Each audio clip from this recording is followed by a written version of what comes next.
Bismillahirrahmanirrahim. Assalamualaikum warahmatullahi wabarakatuh. Bismillah walhamdulillah wassalatu wassalamu ala rasulillah wala khawla wala quwata illa billah. Amma ba'd.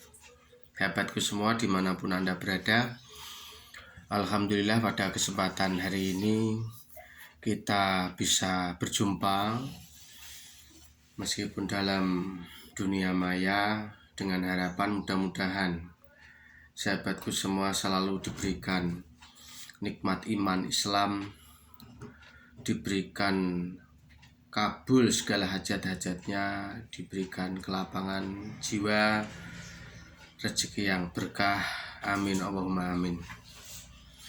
Sahabatku semua dimanapun Anda berada, pada kesempatan kali ini saya ingin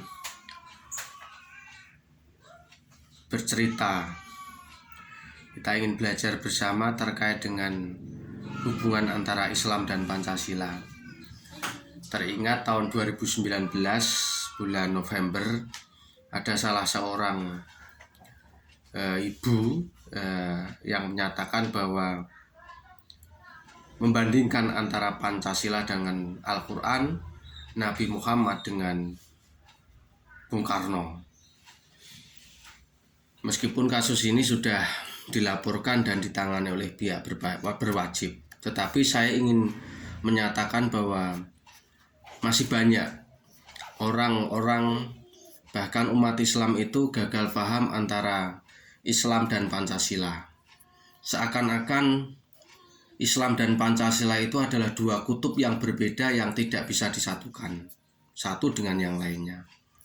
Satu sisi, kalau orang berislam maka dia tidak akan bisa berpancasila. Di lain pihak, ketika orang mengamalkan Pancasila, maka dia seakan-akan jauh dari Islam. Tentu hal ini adalah sesuatu yang tidak dibenarkan dan tidak sesuai dengan sejarah bangsa ini berdiri. Kita tahu bahwa perumus dasar negara yaitu Pancasila justru banyak orang-orang umat Islam, para ulama-ulama, yang salah satunya adalah Kasman Singodimedjo ya, yang pada tahun 2018 pemerintah Republik Indonesia memberikan gelar pahlawan nasional kepada Kasman Singodimedjo. Ini yang harus kita pahami bersama, bahwa tidak ada sila-sila dan Pancasila itu bertentangan dengan Islam ya. Bahkan beliau menyatakan bahwa Pancasila tidak bertentangan dengan Islam, tetapi harus dipahami bahwa Pancasila tidak dapat melebihi Islam.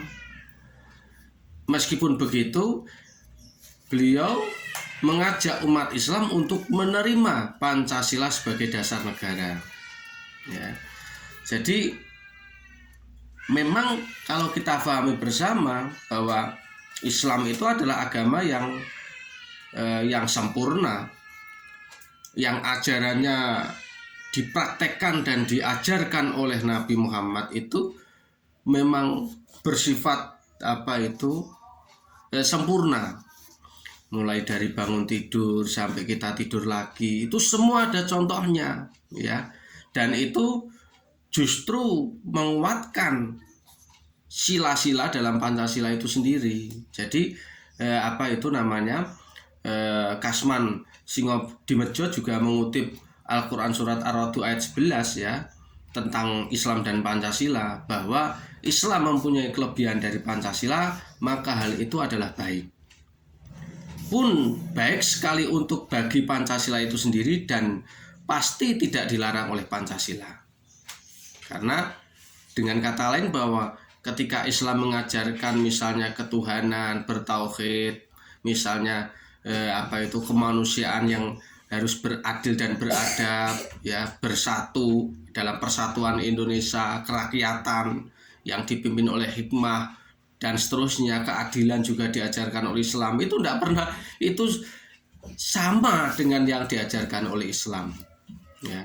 hikmah itu justru dari ajaran-ajaran Islam itu sendiri. Beliau menyebutkan lagi pasti tidak dilarang oleh Pancasila, bahkan menguntungkan Pancasila, karena Pancasila akan dapat diperkuat dan diperkaya oleh Islam. Ya, bagaimana umat Islam memahami Pancasila, khususnya sila ketuhanan yang Maha Esa. Saya kutipkan dari Musyawarah Nasional Alim Ulama Nahdlatul Ulama di Situbondo, Jawa Timur pada tanggal 16 sampai 21 Desember 1983 memutuskan bahwa sila ketuhanan yang Maha Esa sebagai dasar negara Republik Indonesia menurut pasal 29 ayat 1 Undang-Undang Dasar 1945 yang menjiwai sila yang lain. Ini dalam garis bawah ya. Jadi sila yang pertama itu adalah sebagai jiwa yang menjiwai dalam sila-sila yang lain, karena mencerminkan tauhid menurut pengertian keimanan dalam Islam. 2. Bagi Nahdlatul Ulama, Islam adalah akidah dan syariah yang meliputi aspek hubungan manusia dengan Allah, dengan hubungan antar sesama manusia.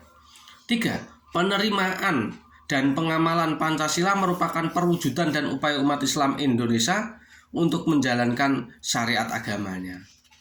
Jadi dalam hal ini adalah kita paham dan menjadi maklum bahwa Islam itu tidak bertentangan dengan Pancasila. Dengan kata lain, bahwa ketika orang mengamalkan Pancasila, maka dia tentu tidak bertentangan dengan ajaran Islam. Sebaliknya, ketika seorang Muslim mengamalkan ajaran-ajaran Islamnya, mengamalkan sesuatu amalan-amalan yang dianjurkan oleh agama Islam, maka itu tidak bertentangan dengan Pancasila. Dengan kata lain, bahwa Islam dan Pancasila adalah Islam adalah lebih sempurna dari Pancasila, tetapi menurut Kasman, umat Islam tidak boleh menentang atau umat Islam harus menerima Pancasila sebagai dasar negara, karena justru itu akan memperkaya Pancasila, akan memperkaya orang dalam mengamalkan Pancasila sebagai dasar negara itu sendiri. Terima kasih. Demikian yang bisa saya sampaikan, kurang lebihnya mohon maaf. Wassalamualaikum warahmatullahi wabarakatuh.